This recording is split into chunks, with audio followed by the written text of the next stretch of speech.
unprecedented storm, and it's causing us to have an unprecedented response.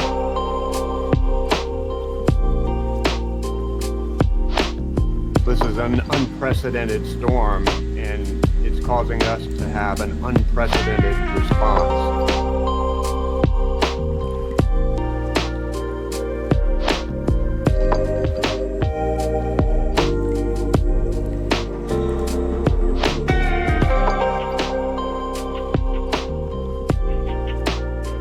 This is an unprecedented storm, and it's causing us to have an unprecedented response. This is the city of Asheville in the western mountains of North Carolina, 2,000 feet above sea level and hundreds of miles away from the nearest coastline. But such was the force of Hurricane Helene that nowhere in its path was safe. As many as 600 people are still on the missing list as search teams fan out across the state, navigating the worst flooding to hit the region in a century, with thousands of downed trees, power and mobile outages, and hundreds of closed roads. And this is the surface of Lake Lure, an hour below the mountains of Asheville, now an apocalyptic stew of rubble and debris after Helene ripped through the state, unleashing torrential downpours and catastrophic mudslides. That's when Helene first made landfall on Florida's Gulf Coast as the most powerful hurricane, a Category 4, ever to hit the so-called Big Bend region, before tearing northeast through Georgia, the Carolinas and Tennessee. Homes were swept away in the storm that had been a Category 1 just the day before, but in a now all too familiar tale, Helene picked up massive amounts of energy from the unusually warm Gulf waters, exacerbated, scientists say, by climate change. The result was a 350-mile wide, devastating storm with wind speeds up to 140 miles an hour at their peak. This is the second powerful hurricane to hit parts of America in just over 2 months. And many predict scenes of devastation, not just on the coast, but deep into the country, could become the norm as rising temperatures from climate change take their ever more destructive toll.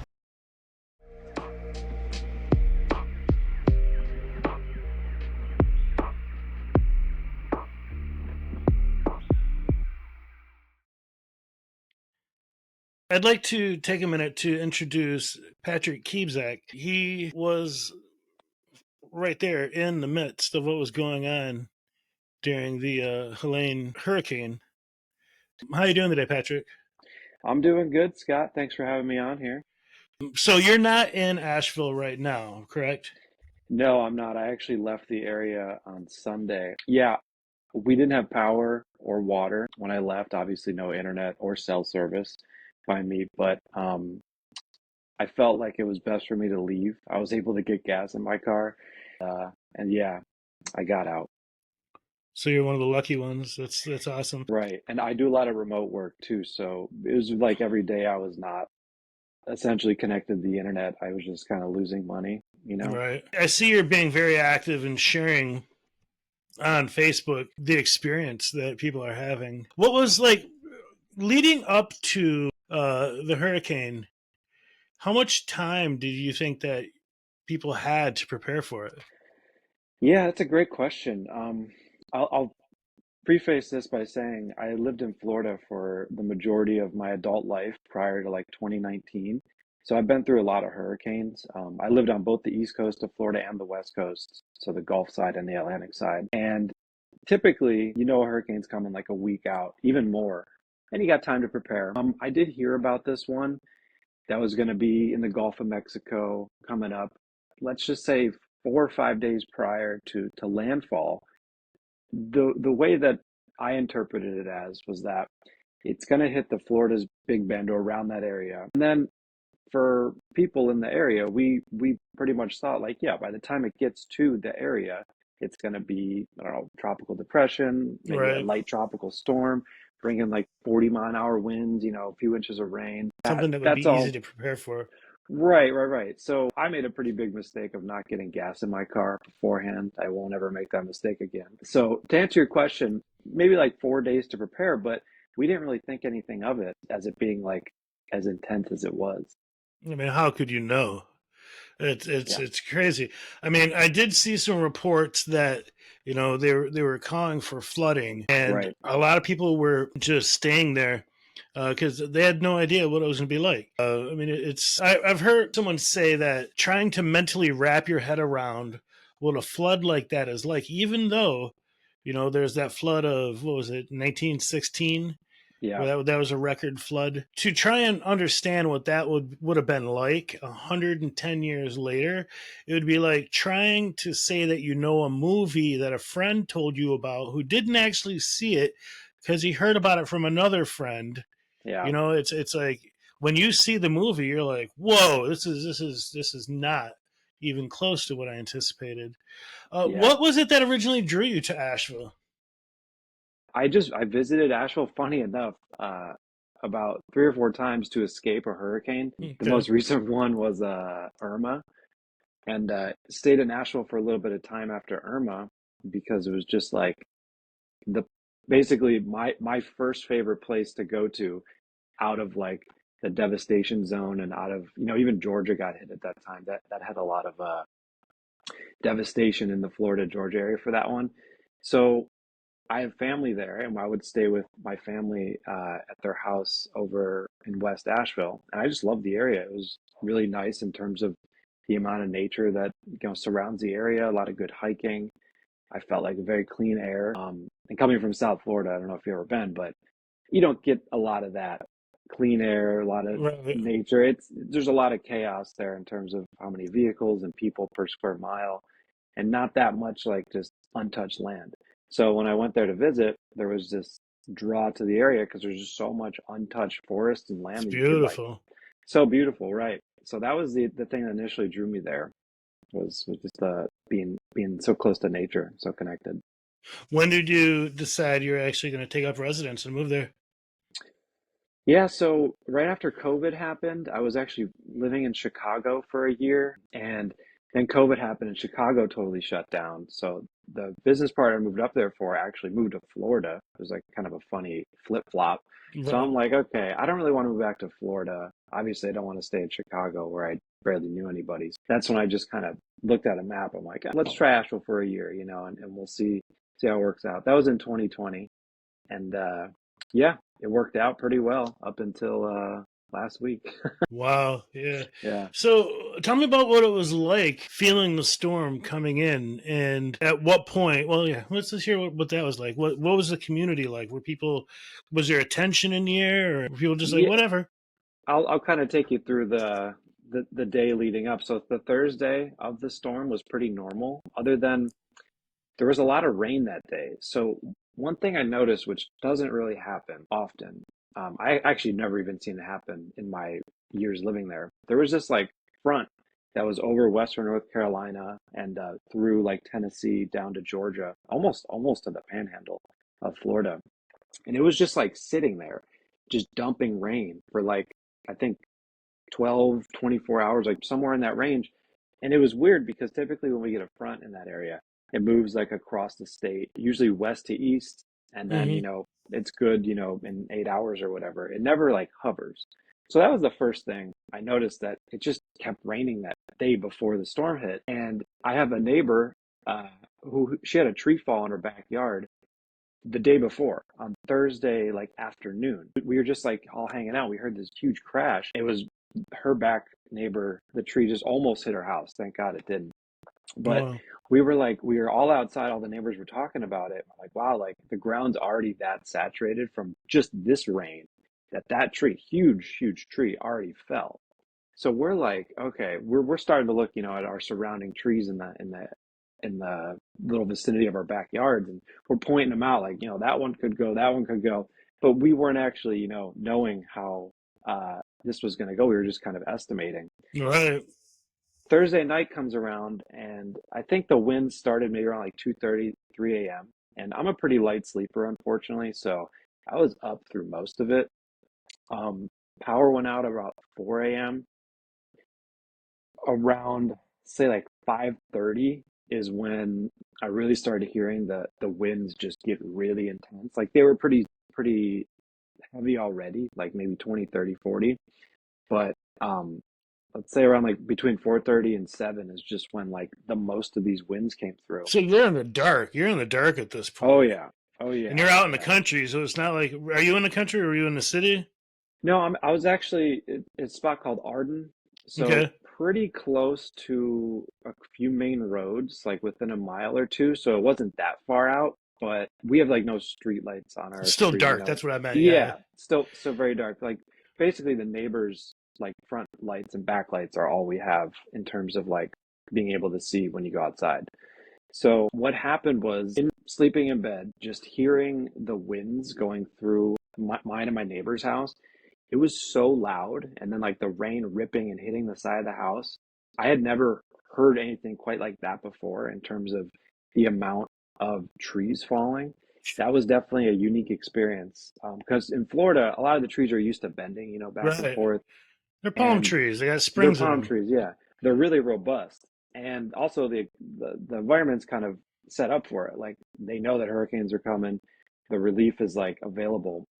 So there was a moment where I was hearing so many trees fall around my neighborhood that it wasn't a matter of like if another tree's gonna fall. It was like when is the next tree gonna fall?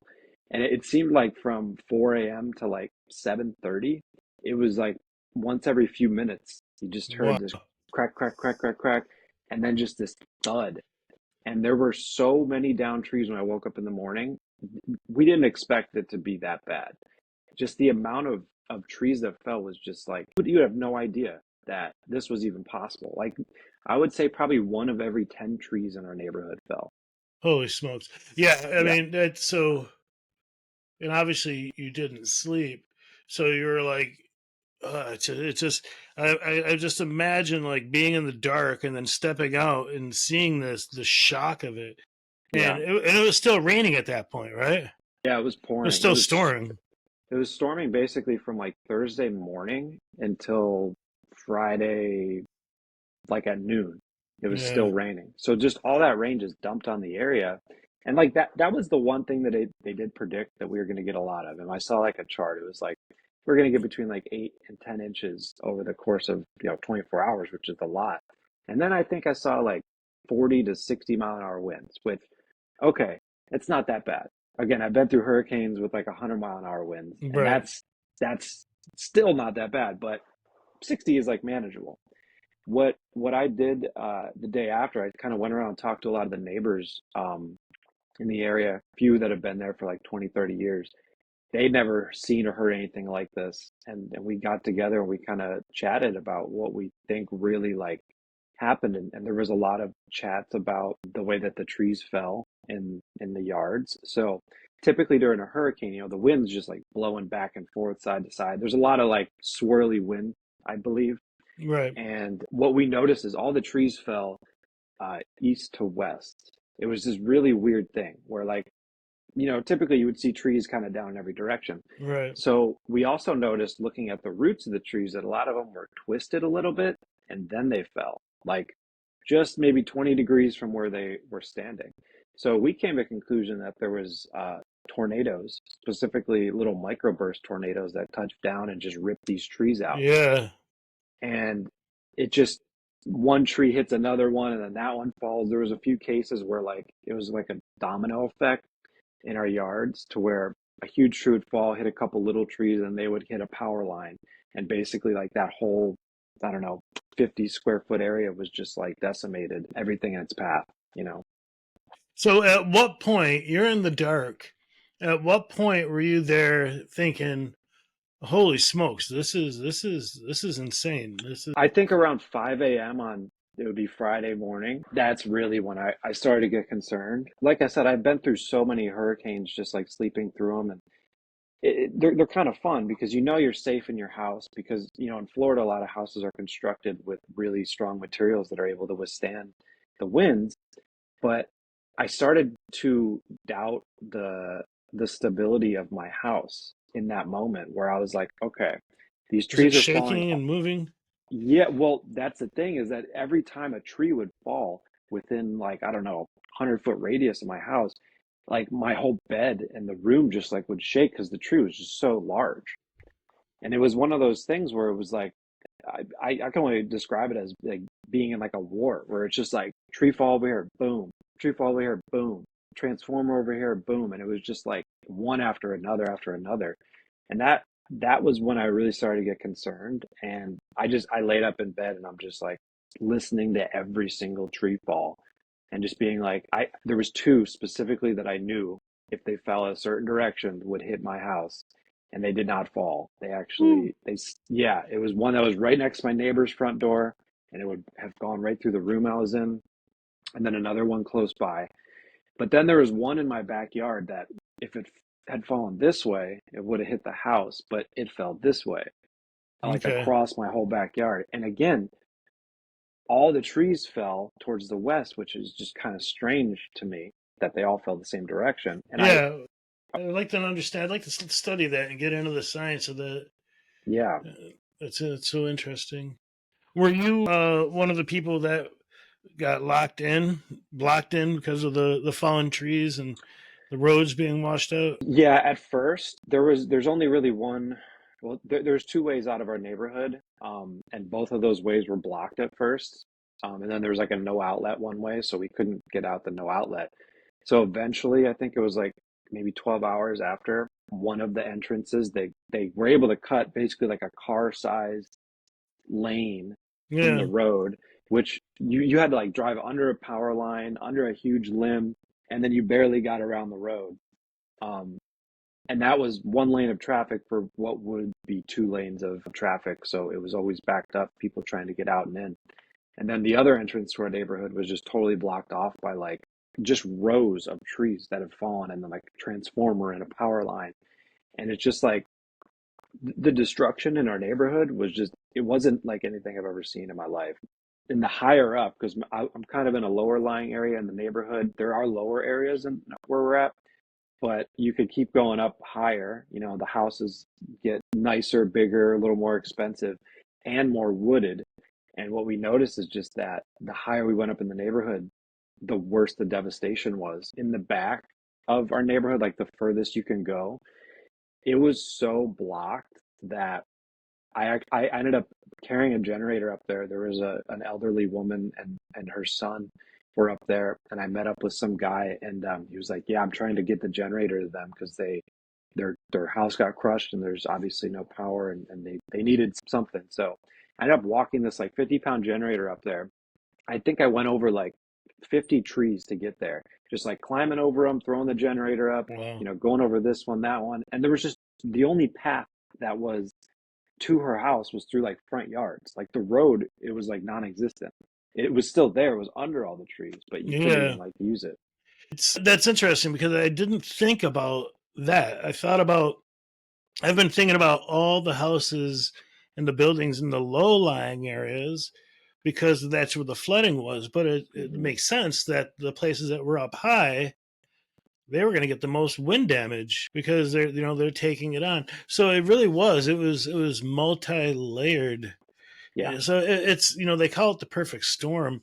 I think I saw a reference to that on your wall actually. yeah, yeah. That's unbelievable. So after the storm happened, how soon did people jump in to start helping each other out? Was it immediately, or people Oh like, my God. It was like the moment the wind stopped, I heard chainsaws. Like it was still pouring too. The wind was probably going 10, 15 miles an hour after the storm rolled through, and it was like it was still raining pretty hard. But there were people out there right away with their chainsaws just trying to clear roads and just make paths for people. Funny enough, it's not funny, but let's just say a good coincidence. There was a tree removal company that had like their home base of operations and all their equipment like 200 feet from my house. hmm, And basically, as soon as it was clear, they were out immediately clearing the roads. It was like as soon as they could. And I felt very blessed to be able to have them so close. And it was like 12 guys in orange shirts just like right away outside. And it was pretty quick. And then the thing that took the longest was there were a lot of trees that fell on houses and through houses. And one neighbor specifically he had a tree go through his bedroom, and Oh, jeez. he had got up because he couldn't sleep and went on his porch to watch the storm. And yeah, that tree went just straight through his bedroom. Whatever brought him to that porch, saved his life. And sadly, there's a lot of people that were not able to get out Yeah, of harm's way. That's yeah, the saddest part. So, do you have the intention of going back to Asheville? Or are you going to post up where you are for a while? yeah. Like, were you able to get your belongings, or how's this going to work out for you? Yeah, I got most of the stuff that I need to live for like a couple weeks, packed it in my car and got out. I don't really want to be there if there's no water, electricity, or internet, just because I work remotely. And if I'm not connected, I'm not making any money. I'm very fortunate in that way where I can kind of be wherever I am as long as I'm connected and still work. I know a lot of people who, they're jobless right now because their jobs are, somewhere that got devastated by the storm. Doesn't exist anymore. Yeah, yeah, unfortunately. Have you seen images of the River Arts District? Yeah, I have, man. That's so sad. Some of those places are just like historic spots, and obviously a lot of touristy spots in Asheville, but it's just like a staple of our community, and that's just Yeah, I don't that's. know if it'll ever be the same, really. I don't know, man. I don't think so. I know that it's what's interesting is that when I was there, like when I first moved to Asheville in 2012, I was given a tour of the area where there was like all these empty warehouses, and they kept talking for years about how they were going to try and convert them into artist studios, and that they were looking for investors. Yeah, And then they found the investors, and they went back there and they hooked it up, and it was beautiful. And just before I left, I did a couple art tours through there, and it was hundreds of artists, maybe not hundreds, but dozens of artists with living their dream, having an art studio. And then I saw the water to the roof. It's like, wow, man. And that's just one part, and I'm yeah, really worried about these people in the outlying areas, right. that they don't have any roads. Like give an example. I-40 doesn't exist anymore I think you can get in, but you can't get out of between Asheville. Knoxville and Asheville. I know Charlotte to Asheville, the road I-40 going, I believe, out, you can't use. Very We good. were able to get out through the south side. I actually had a neighbor who was in Indiana through the storm. His family was, they live across the street from me. And he said from Indiana, he had to go all the way to like Statesville and Charlotte, and then all the way down to Greenville, and then up It's like a because he giant couldn't, loop. a huge loop. It added like, 7 hours to his trip just Yeah. because you couldn't get in through the side or the top. And that's another road that they totally closed, was the connector from North Carolina to Tennessee up there. Such a beautiful road. It's just like, I think there's a Google Map thing. It was like March 2025. It might be back open. Like that's how much damage Wow. Yeah. yeah, Well, I know you said your time was short. We've actually gone over 3 minutes. I really appreciate the time for this perspective, brother. of course. Sure. Thank you so Sure. much, man. You're welcome. You're welcome.